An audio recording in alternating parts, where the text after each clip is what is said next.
आपने देखा होगा कि कुछ लोगों के लिए मैनिफेस्टेशन बहुत ही एफर्टलेसली काम करता है, वहीं तुम्हारे लिए धक्के मार मार के मैनिफेस्टेशन को काम कराना पड़ता है। उन लोगों में और तुम में क्या डिफरेंस है? उन लोगों की 10 हैबिट्स ऐसी बताऊंगी जो उन लोगों को तुमसे डिफरेंट बनाती है। वो जो डेलिब्रेट मैनिफेस्टर्स होते हैं, वो जो एफर्टलेस मैनिफेस्टर्स होते हैं, उनमें और तुम में क्या डिफरेंस है वो मैं तुम्हें आज बताऊंगी। तो अगर तुम तैयार हो इस सच को सुनने के लिए तो इस वीडियो को एंड तक देखना। But before that, high, my name is Shivani, I am a manifestation coach, I am also certified life and NLP coach. तो अगर तुमको मुझसे सेशन लेना है तो चेक द डिस्क्रिप्शन, आपको उसमें सारी डिटेल मिल जाएगी, आपको क्या करना है, कैसे कॉन्टेक्ट करना है, सब कुछ। Now let's start this video. सबसे पहली हैबिट जो उन लोगों की होती है वो ये होती है कि वो लोग कोई भी डिसीजन लेने से पहले, कोई भी चीज सोचने से पहले अपनी बॉडी को काम करते हैं। क्योंकि हमेशा याद रखो, एक ग्राउंडेड, एक रेगुलेटेड नर्वस सिस्टम आपके मैनिफेस्टेशन को कहाँ से कहाँ पहुंचा सकता है। वो आपका मैनिफेस्टेशन जो भी है वो डिसाइड होता है किस वजह से? आपके नर्वस सिस्टम की वजह से। तो डिसरेगुलेटेड अगर आपका नर्वस सिस्टम होगा तो आपको स्ट्रगल करनी पड़ेगी अपनी डिजायर को मैनिफेस्ट करने के लिए। तो जो लोग एफर्टलेसली मैनिफेस्ट करते हैं उनको ये चीज पता होती है कि एक एफर्टलेस मैनिफेस्टेशन के लिए पहले उनको अपने नर्वस सिस्टम को काम डाउन करना पड़ेगा, तब जाके कोई चीज उनकी लाइफ में आसानी से मैनिफेस्ट होगी। दूसरी हैबिट, वो हर थॉट को सीरियसली नहीं लेते। आपकी जो बॉडी है वो कौन कंट्रोल कर रहा है? वो कंट्रोल कर रहे हो आप खुद। और आप कौन हो? आप हो कॉन्शियसनेस, आप हो सोल।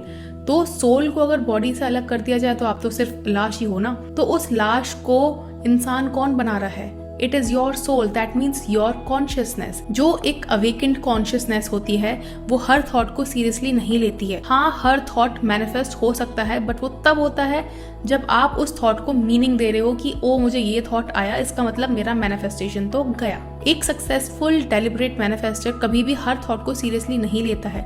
वो उसे ऑब्जर्व करता है और नोटिस करता है कि क्या ये थॉट मुझे बेनिफिट कर रहा है। अगर उसको लगता है कि ये थॉट उसको बेनिफिट नहीं कर रहा है तो वो उसको लेट गो कर देता है और अपने उसी एफर्मेशंस पे आ जाता है, अपनी उसी आइडेंटिटी पे आ जाता है जो आइडेंटिटी उसको अपनी क्रिएट करनी है। हैबिट नंबर 3, एक जो सक्सेसफुल डेलिब्रेट मैनिफेस्टर होता है वो बार बार ये चेक नहीं करता है कि कब आएगा, कैसे आएगा, कितना टाइम लगेगा। बेसिकली वो लेट गो कर देता है। लेट गो का मतलब होता है ये थॉट अपने दिमाग से निकाल देना कि मुझे मेरा डिजायर कब मिलेगा, कितने टाइम में मिलेगा, कैसे मिलेगा। क्योंकि अगर आप ये अफर्म कर रहे हो कि मुझे तो मेरी डिजायर मिल चुकी है, तो आप ये कैसे बोल सकते हो कि कब आएगा, कैसे आएगा? जो चीज ऑलरेडी है वो कब आएगा, कैसे आएगा, कैसे हो गई? तो वो लोग, जो एक सक्सेसफुल डेलिब्रेट मैनिफेस्टर होता है, वो लेट गो कर देता है किनका? इन थॉट्स का, कि कब आएगा, कैसे आएगा, कितने टाइम में आएगा, कितना टाइम लगेगा उसको मेरी लाइफ में मटेरियलाइज होने में। हैबिट नंबर 4, वो डिजायर को सर्वाइवल से नहीं जोड़ते। डिजायर इंपॉर्टेंट होती है पर आपकी आइडेंटिटी का प्रूफ नहीं होता है और इसीलिए डेस्परेशन भी नहीं होती है। आपने नोटिस किया होगा कि जो चीज आप अपने आप को बार बार ये बोलते हो कि ये मुझे मिलना ही चाहिए, ये मुझे मिलना ही चाहिए, वो चीज आपसे उतनी ही दूर जाती जाती है। और जब आप छोड़ देते हो कि नहीं चाहिए, तब वो आती है। क्यों? क्योंकि आपके दिमाग में उसकी इंपॉर्टेंस कम हो जाती है। और जैसे ही आप अपने दिमाग में उस डिजायर की इंपॉर्टेंस कम करते हो, उस डिजायर को अपने सर्वाइवल से नहीं जोड़ते, वो चीज आपकी लाइफ में मैनिफेस्ट हो जाती है। हैबिट नंबर 5, वो लोग साइंस का वेट नहीं करते हैं। वो लोग एंजल नंबर्स का वेट नहीं करते हैं। वो लोग एंजल नंबर दिखने पे कूदने नहीं लगते हैं कि ओ माय गॉड मुझे एंजल नंबर दिख गया, दैट मीन्स अब तो मुझे मेरी डिजायर मिलने वाली है। Are you for real?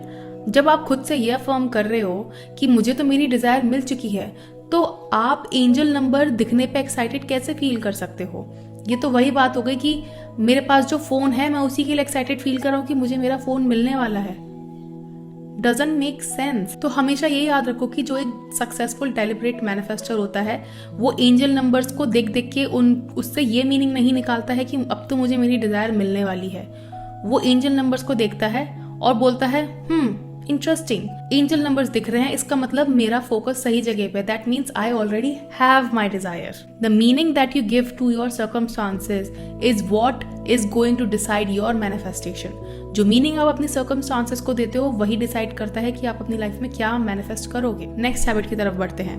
Next habit है, एक सक्सेसफुल डेलिब्रेट मैनिफेस्टर ग्रेटफुलनेस की फीलिंग में रहता है। दैट मीन्स जो चीज उसको चाहिए वो उस चीज को मान चुका है कि वो चीज उसके पास ऑलरेडी है। दैट मीन्स वो उसके लिए ग्रेटफुल है कि ये तो चीज मुझे ऑलरेडी मिल चुकी है। क्योंकि जब आप किसी चीज के लिए थैंकफुल होते हो तो आपका बॉडी ये सिग्नल ले लेता है उसको कि ये चीज तो उसको मिल चुकी है, एंड वो फिर उस चीज को आउटर रियलिटी में भी मैनिफेस्ट कर देता है। नेक्स्ट हैबिट इज वो लोग अपने इमोशन से फाइट नहीं करते हैं। अगर उन लोगों को एंग्जाइटी होती है तो वो उस एंग्जाइटी को ये मीनिंग नहीं देते हैं कि ओ माय गॉड मुझे एंग्जाइटी हो रही है, दैट मीन्स मेरी तो मैनिफेस्टेशन गई।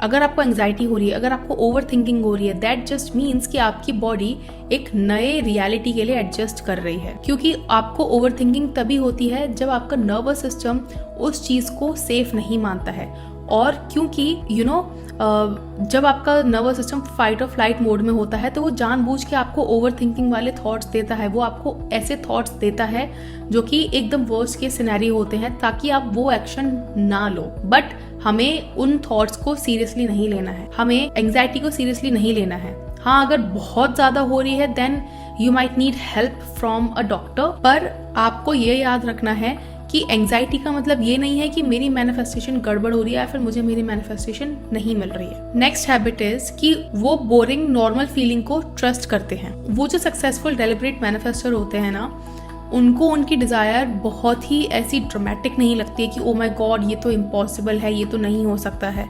उनके लिए वो चीज ऐसी लगती है कि हाँ ये तो हो चुका है, इट्स ऑलरेडी डन, अब मैं क्या करूं, इट्स ऑलरेडी डन। जब आप इस एटीट्यूड में होते हो कि ऑलरेडी हो चुका है भाई, अब तो मुझे कोई चीज किसी चीज की टेंशन लेने की जरूरत ही नहीं है, that's when you give your brain your body a signal कि ये चीज तो हो चुकी है। और जितना जल्दी आप इस स्टेट में या फिर इस एटीट्यूड में आ जाते हो, ठीक है, और उस स्टेट को परसिस्ट करते हो, उस स्टेट में परसिस्ट करते हो, तो आप नोटिस करोगे कि आपकी डिजायर उतना जल्दी मैनिफेस्ट होगी।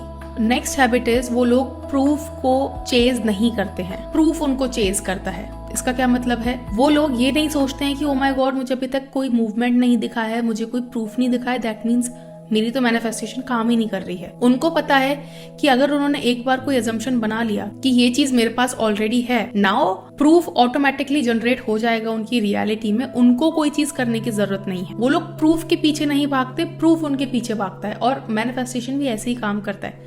अगर आप प्रूफ के पीछे भागोगे तो आप प्रूफ के पीछे भागते ही रह जाओगे।